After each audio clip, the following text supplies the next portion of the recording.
Welcome back everyone. Quickly, let's continue our discussion on HTML input types, and right now we'll be discussing about the HTML input type of number with minimum restriction. You can also set restrictions on what numbers are accepted.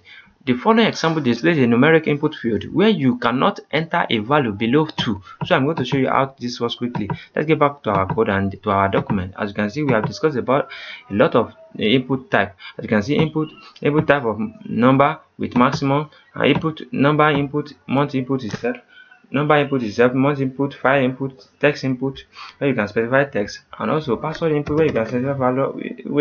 We did reset and submit everything we have discussed about a lot. You can check our HTML form playlist or our HTML input type playlist also to be able to follow along. Right now, let's use another input type again.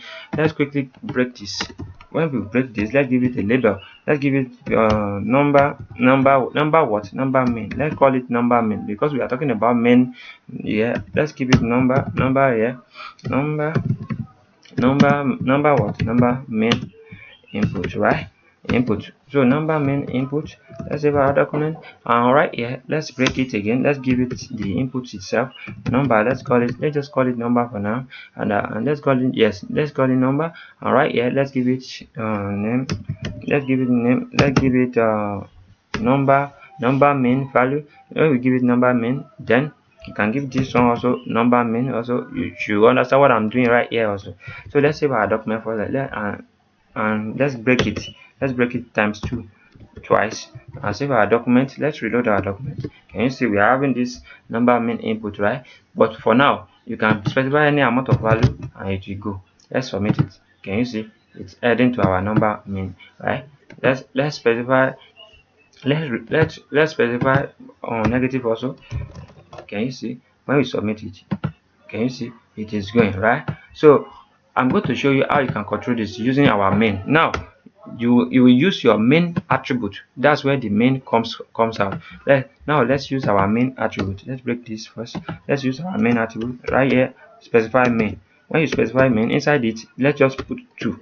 You don't want anybody to specify any value that will enter our server must be something above something above 2.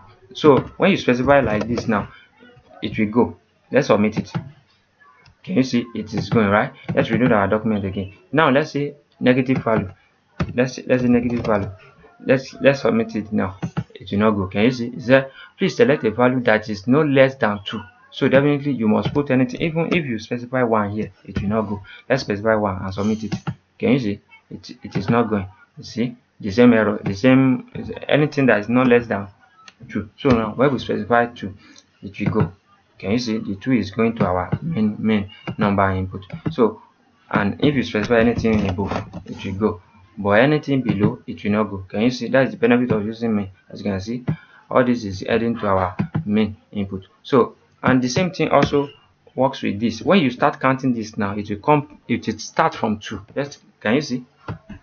It will not go below 2. Can you see? When you use this button also, it will not go below 2. As you can see, it will never go below 2. That's the benefit of using the main attribute. So make sure you practice, because practice makes perfect. Anwar Ayofe is my name. I wish to see you guys next time. To the next tutorial. Bye bye. I'm going to show you more tips